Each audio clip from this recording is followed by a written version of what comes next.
In this tutorial, you'll learn how to get started on your first edit in VideoStar.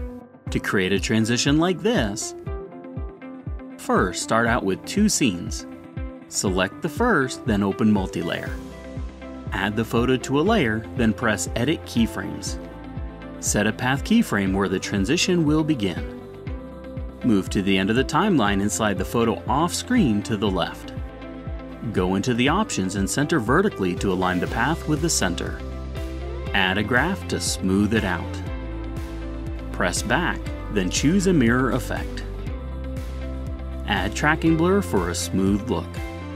Create and preview the clip. If all looks good, tap Done. For the second half of the transition, go to the second scene in Open Multilayer. Add the clip to a layer, then go to the Edit Keyframe screen. Slide the clip off to the right and center it vertically. Go to the end of the timeline and center the layer. Don't forget to add a graph. Head back, then add the same mirror effect and tracking blur. When done, create the clip. Great job creating your first transition.